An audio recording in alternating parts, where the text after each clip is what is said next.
Hello everyone, कैसे हैं आप सब। एक बार पुनः शिव कोचिंग क्लासेस पर स्वागत है। उम्मीद करता हूं आप सब अच्छे होंगे, मस्त होंगे, बेहतर होंगे, आप सभी की पढ़ाई बेहतर चल रही होगी। आज हम बात करेंगे बच्चों ए, एन और दा के बारे में, और एग्जाम में पक्का पूछा ही पूछा जाता है। आप लोग जरूर तैयार कर लेना।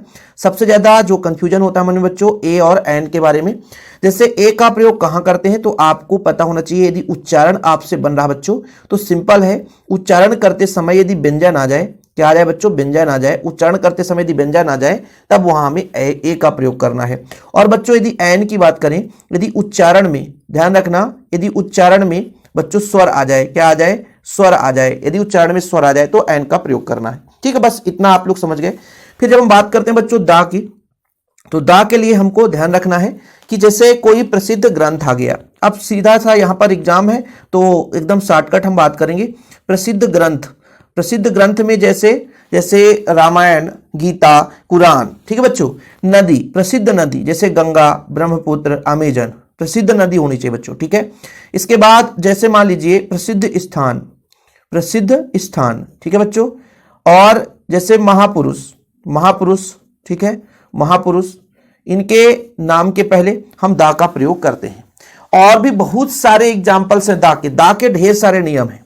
अब एक सबसे महत्वपूर्ण चीज है, जैसे मान लीजिए किसी विशेष ज्ञान की बात की जा रही हो, विशेष ज्ञान हो या कोई भी विशेष तथ्य हो जो विशेष रूप में हो बच्चों, है ना, विशेष रूप में हो, तब वहां पे दा का प्रयोग करते हैं। जैसे मान लीजिए किसी ने बुक लिखा तो विशेष रूप से कि मेरा दोस्त है और मेरा बेस्ट फ्रेंड है, बेस्ट फ्रेंड बता रहा है। ठीक है, जो एक बुक लिख रहा है, एक विशेष काम कर रहा है। यहां पर याद रखना, जब विशेष काम को रिप्रेजेंट करेगा तब भी हम दा का प्रयोग कर देते हैं।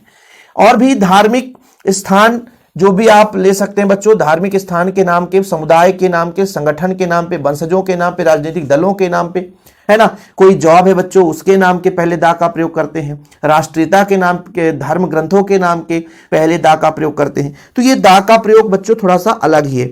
ए एन में तो कंफ्यूजन आपका दूर हो गया होगा। मात्र 2 मिनट तो ही लगना है, कुछ है नहीं। अब सबसे पहले ए का एग्जाम्पल देखते हैं। जैसे Rustam is a young man. A क्यों लगा, क्योंकि यंग, यंग में या है, और ये बच्चों आपका क्या है, व्यंजन। और व्यंजन में हमने क्या बताया, क्या लगना बच्चों, ए लगना है। अब बच्चों यहां पर बनारस इज होली सिटी, यहां पे होली मतलब HO, होली।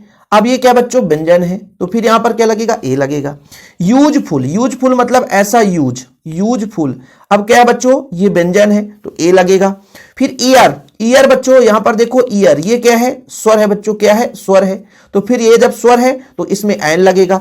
ठीक है। अब बच्चों अगला यूरोपियन, यूरोपियन, यू क्या है, ये व्यंजन है, और जब व्यंजन है तो इसमें ए लगेगा। ऑनरेबल, ऑनरेबल मैन, ये विशेष काम नहीं, इसकी विशेषता बता रहे, विशेष काम नहीं है, जहां पे विशेष काम का वर्णन होगा वहां पे दा लगता है। Honourable, honourable. ठीक है। अब बताओ बच्चों, आ से होता है आपका, भले एच से शुरू है लेकिन आ से, तो आपका वहां पे हो जाएगा स्वर, और स्वर के लिए एन का लगाना है। इजी, ई क्या है आपका बच्चों, उच्चारण में ध्यान रखना, इजी, ई क्या है आपका, बताओ जरा, ई क्या है बच्चों, इजी, ई क्या है, ये स्वर है, स्वर में हमको एन लगाना है। आइसलैंड, आइसलैंड में आ से शुरू होता है, ये आपका बच्चों एन बताएगा, है ना। ऐसे अम्ब्रेला, अम्ब्रेला में आ तो आपका एन बताएगा। ठीक है। फिर अंटिडी, अंटिडी, ये अंटिडी, ऐसा बच्चों अंटिडी, इसके लिए भी आपका एन लग जाएगा। बुक, बुक बच्चों ए लगेगा। ठीक है। फिर ऑनर, आ से शुरू होता है, आ से तो एन लगेगा बच्चों। ठीक है। इसके बाद आर, आ फॉर आर, ये वाला आप नहीं समझ लेना कि सर ये आपका, ये तो आपका कॉन्सोनेंट, नहीं भैया, इसका जब उच्चारण करेंगे तो आर। ठीक है। इसके लिए हमको क्या लगाना पड़ेगा, आ से शुरू होता है तो एन लगाना पड़ेगा। ठीक है बच्चों। University, university, university, university. ठीक है बच्चों। यूनिवर्सिटी, यू क्या है आपका, व्यंजन है, ए लगेगा। अब भागवत गीता, और जहां भी भागवत गीता प्रसिद्ध बात आ जाएगी बच्चों तो दा लगेगा। इसके बाद बच्चों यहां पर थोड़ा देखो, सत्यता की बात की जा रही है, ये थोड़ा सा यहां पे दा लगेगा। An honest man speak the truth, यानी विशेष सत्य वचन के लिए बात की जा रही है, इसलिए यहां पे दा लग गया।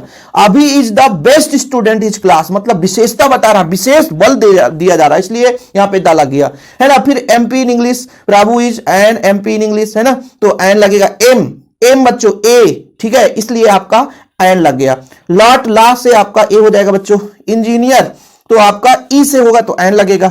यूरोपियन आपने पहले देख लिया। रामायण में क्या लगेगा? दा लगेगा। अब थोड़ा सा एक और मैं आपको एग्जांपल बता दूं 2024 का, है ना, एमपी बोर्ड में 12th में पूछा गया था। Man who wrote this book in my friend, एक व्यक्ति था हु यानी जो लिखा, दिस बुक माय फ्रेंड मतलब भाई एक बुक के बारे में विशेष बल दिया जा रहा है, तो यहां पर बच्चों दा का प्रयोग हो जाएगा। किसका? दा का प्रयोग हो जाएगा। तो ऐसे चीजों पर आपको दा को, है ना, थोड़ा सा दा के लिए समय देना पड़ेगा आपको, एक अलग से क्लास चाहोगे तो। लेकिन आपको यदि मान लीजिए धार्मिक ग्रंथ हो गया, धार्मिक स्थान हो गया, प्रसिद्ध स्थान हो गया, विशेष व्यक्ति हो गया, कोई राष्ट्रीयता के बारे में, पॉलिटिकल मतलब कोई संस्था हो गया बच्चों, है ना, या कि मान लीजिए कोई ऐसा बुक जो कि बहुत ही प्रसिद्ध हो, ठीक है, जिसको किसी व्यक्ति ने लिखा हो, महापुरुष हो गए, तो इन चीजों में आपको दा का प्रयोग लगाना ही है। लेकिन जब विशेष नाउन का प्रयोग हो, विशेष ज्ञान या संदर्भित हो, वहां पे भी दा का प्रयोग करना है। उम्मीद करता हूं बच्चों चीजें क्लियर हो गई होगी। वीडियो पसंद आए तो लाइक करके शेयर जरूर करना। जय हिंद, वंदे मातरम।